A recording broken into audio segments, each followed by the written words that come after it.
in the ANC, which has led to voter apathy and was the reason for them losing control of the eThekwini municipality in Durban. The IEC says 99% vote capturing is completed in KZN. Ayanda Mhlongo has been on the story. Ayanda, what's the latest?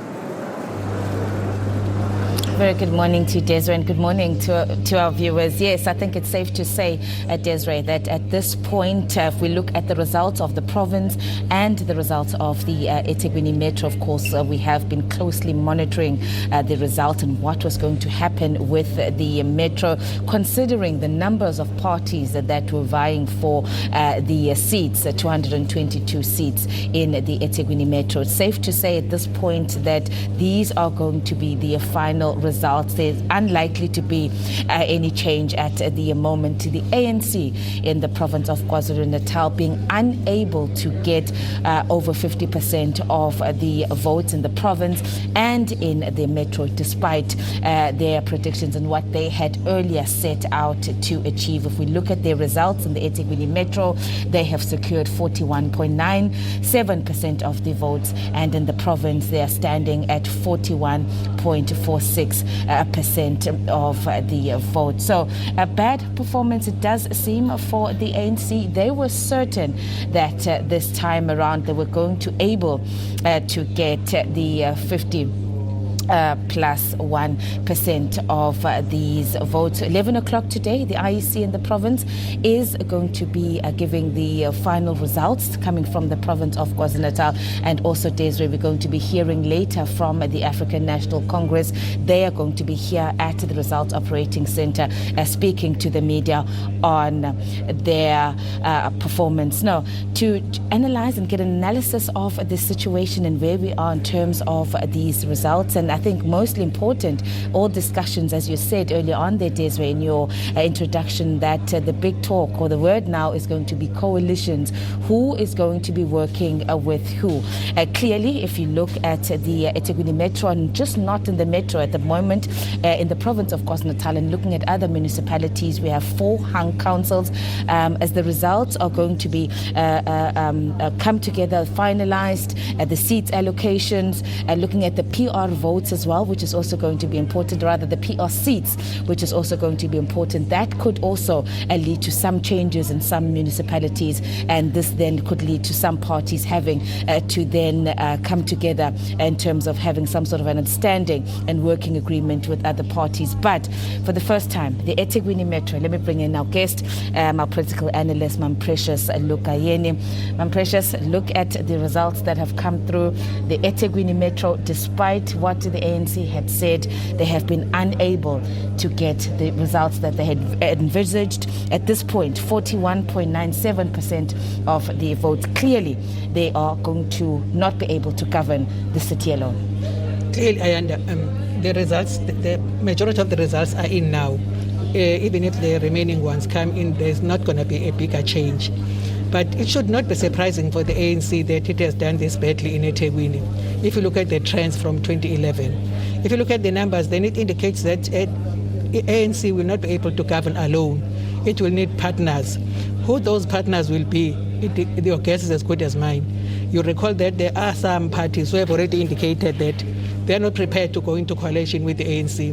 But sometimes the ANC sends a mixed message as well that they are not really desperate for coalitions. But coalitions is not something you decide on your own. They are imposed on you by the circumstances. I think the ANC, if it wants to govern eThekwini, it will have to go to smaller parties. Which ones are those? Your guess is as good as mine. And where does this leave now the voters? Where does this leave the people of eThekwini? They went out and voted for their preferred parties. And at this point now, when it comes to coalitions, we know that as a voter, you have got no control of which party your favorite party decides to work together with. And we've seen how coalitions in the province of KwaZulu-Natal have not worked. We're looking in 2011 when there were 19 hung councils, and most of them, the cooperation agreement was between the ANC and the NFP. It clearly did not work. What are the chances of any coalition here working, and where does this now leave the citizens of the city? But if you look at the coalitions elsewhere, not only eThekwini, they've been disastrous. Where there were coalitions, there's been disastrous. they've been changing mayors and doing all those kinds of things. But I think you have actually said it correctly. The voters have no say on who their preferred party goes into coalition with. That is why there are talks that the coalitions need to be regulated. So at least we know how to go to a coalition, what is the role of the voters. As it stands now, the party decides to go to a coalition with any party without going to the voters, and then talks to the accountability framework of South Africa, that the voters cannot hold these people accountable. There's no mechanism to do that. I think the talk about regularizing the coalitions is a way to go. One of the things that has been said by the ANC is that the in-squabbling, the political infighting, they believe is what has led to this poor performance. Is it just that?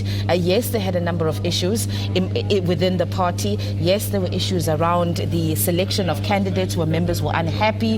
In the province of KwaZulu-Natal, there were about 200 objections, and the ANC had said that they would go to the election, and it was only after the election that they would then go back and revisit that issue to try and sort out areas where their members were not happy with the candidates that had been selected. But is it just the internal squabbles within the ANC that has created this? And I say this because, Precious, earlier on you were saying that the ANC relies on more votes from the general public, not its card-carrying members.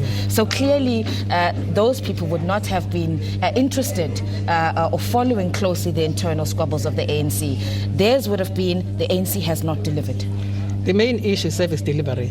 And the number of service delivery protests we have seen indicates exactly that.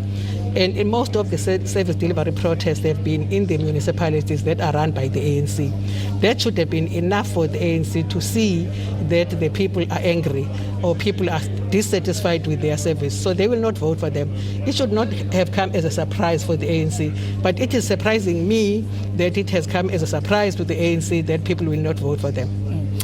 Other parties that we want to quickly look at, the new kids on the block this time around. Again, we had 78 political parties that were contesting the elections in KwaZulu-Natal, and quite a high number of independent candidates. And later on, we'll look into the performance of the independent candidates. But I want to speak about the new parties, Action SA. It's largely based in Gauteng, but if you see it, how they've done in the province of KwaZulu-Natal, in the metro, they are the fifth party coming in the metro with 1.93%. So they've done well for the first time in this metro. I think they've done well. They've done extremely well. At getting about 2% for a new party is quite commendable. However, in Johannesburg, yesterday there was a press conference where the leaders of the Action SA said they will not go to the coalition with the ANC. So we can congratulate them, but we don't see them as partners because they've said they will not be partners. They have been clear about that. Other parties, another point that you had touched on earlier on was when we were looking at the independent candidates and how they would fare in this election. In the previous election in 2016, 3 independent candidates were able to attain wards in the eThekwini metro. We're still going to get the final result of the independents, but it doesn't really look like, or 50 independent candidates that had contested wards in the province. But you had said that they're not likely to do well. Given the trends, the independent candidates do not really do well. However, if they get few seats or 1 or 2, they will be kingmakers because a party that needs 1 or 2 votes will go and get these independent candidates, and then they get into that coalition in their own terms. They become strong in their small numbers, but they will be strong when it comes to the issue of seats. I just want to also, and I think this is quite important, the overall look at the voter turnout in the province of KwaZulu-Natal, around 2 million. If you look at the 5.4 million people who had registered in the province. Granted, there were some issues and there were demonstrations in certain areas which led to people and threats, which unfortunately led to some voters being unable to get to the voting stations. But people are disgruntled.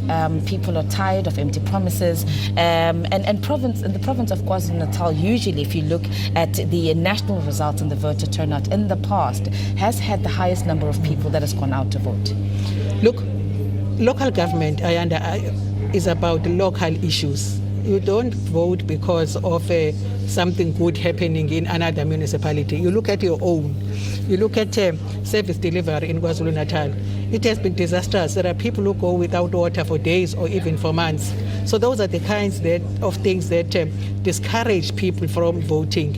And also, I think for the ANC, it's enough that they did not get enough votes. That should be enough for them to be worried. It doesn't matter who voted for who. That's not the issue. The issue is that they did not vote for them in areas where they used to govern. And again, if you say about 2 million people went to vote, the ANC has about over 1.1 million card-carrying members. So if those people go and vote, the ANC will still not win. It depends on the 10 million people that they call supporters who are not card-carrying members of the ANC. Precious Lukayeni, thank you so much, ma'am, for your time. Our political analyst there, Precious Lukayeni, obviously just sharing with us her insight as the results have come in from the province of KwaZulu-Natal. It's safe to say that the ANC is in the lead in both the province and the hotly contested metro in eThekwini. But at 11 o'clock, we will be getting the final results from the IEC here in the province of KwaZulu-Natal. For now, Desiree, back to you. Thank you so much, Ayanda and Mr. Terizalani.